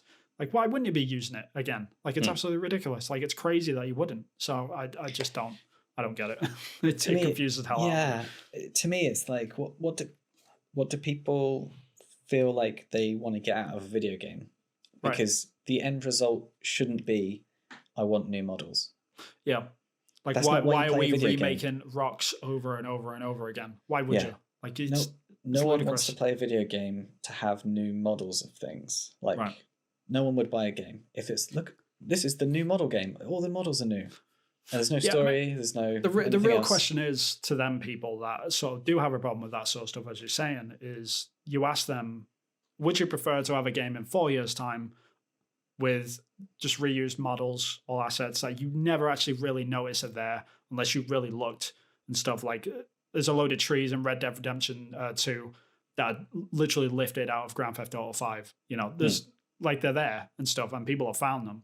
Do you really care about that stuff, or would you have rather them spend an extra 2 years working on them assets to remake, just remake an asset? Like, no, you don't care. Like, just let them reuse the assets and get the game out. Like that's pretty much where I stand as well. Like, as long as they're making stuff, why should we care? When it comes to realistic stuff like trees and rocks and landscapes that exist in, like, that are modeled on real world things, I can't see what the problem is. Yeah, blows my mind.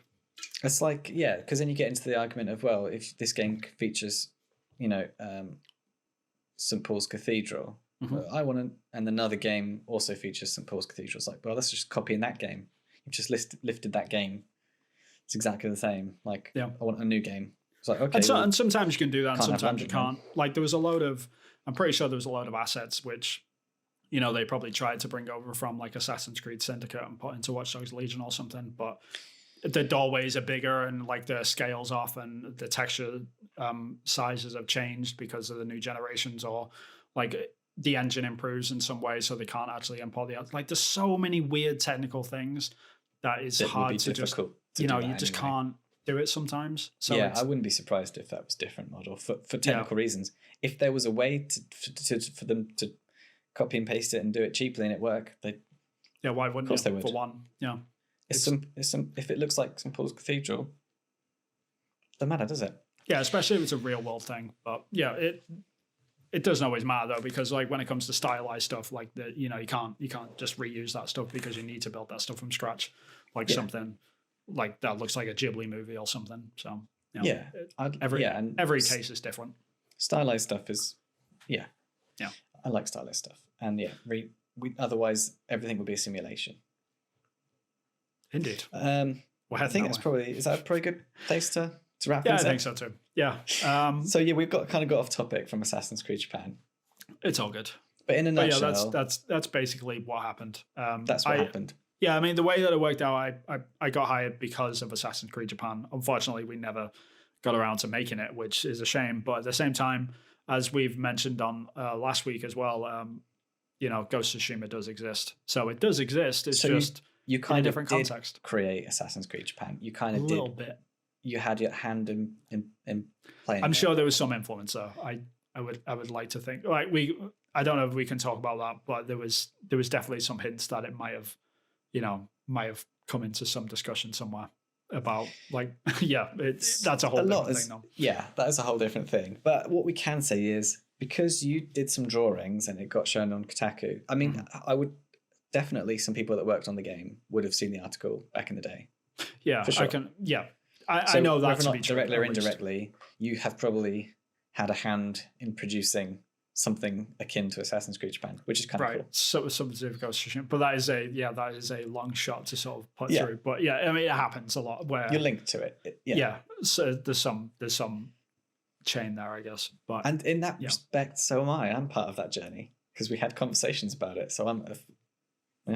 Isn't that weird? I mean, like, it was strange for me last year because I'm working at Ubisoft in Montreal, which is the biggest game studio in the world. It's the biggest Ubisoft studio in the world. We work on Assassin's Creed, and my favorite game last year was Ghost of Tsushima. And it was just this really weird moment of realization of like, holy shit, like this is like everything which I was sort of hoping for and getting around to. Like, I work at the studio I want to work at, and I got the game that I wanted to get. So I'm a happy boy. What can I say? Yeah, the game exists. Life is good. That we wanted to exist. Yeah. And that's my game. That was definitely my game of the year, and it's one of my favorite games for sure. It's such a great game. Like, I'm debating if I should start replaying it again now. I need to anyway, because like once you've got, we need to get online. That is the next step. Maybe on Twitch or something. Who knows? Indeed. Yeah, we can figure that out. Then people will be like, "No, you got to press this button," and we're like, "Yeah, you need to go over there to that barrel, and then that'll tell you all the story." By the way, Jin dies in the multiplayer. You motherfucker! Oh, that whole thing. Yeah, that'd be hilarious if Jin dies in the multiplayer, and they're like, "Oh, can't do 2 then." Shame. That's how it ends. Always new characters, female character. Why not? Like random rogue geisha. Like, I could come up with a story for that. I did the Assassin's Creed Japan stuff. I'll even draw some stuff out. You've got story there. Hint, hint. Games companies that are working on it, maybe. Yeah, that you've got some story stuff. So yeah, I need to finish on Rainbow Six Quarantine first. We'll see.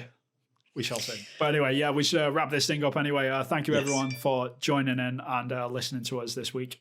Ramble on about Assassin's Creed in Japan and my weird adventures to get there. But yeah, if you are interested in following us, then please subscribe and like. Click the bell icon or whatever the hell it is, so you can get notified. So you can get notified whenever we're putting up new episodes. We release stuff. I think it's roughly Monday. Is it Monday afternoonish that things get come out?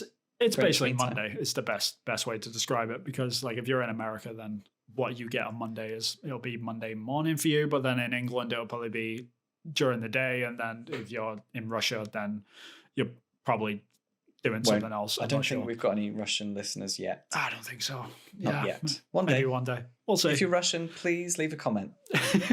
That is the high bar. Get Russian subscribers. But yeah, where can people find you, Chris? At Acrylic Pixel on my Twitter, and I think that's my YouTube as well. Cool. And you? And yeah, you can find me. I am at Hillthought Games on Twitter. You can also find some stuff on ArtStation, which we mentioned today, which is Vin Hill Arts. If you look for me on there, then you'll be able to find me. But yeah, load of other concept art from other games that I've worked on as well, if you're interested in that sort of stuff, especially in the discussion that we've had today. But other than that, you can follow Chris and me for indie game stuff on Twitter as well, because we're doing a lot of that stuff as well. So yes. Yep. So until next time, we'll catch you later. So see ya. Ta-ta. Bye-bye. Bye-bye.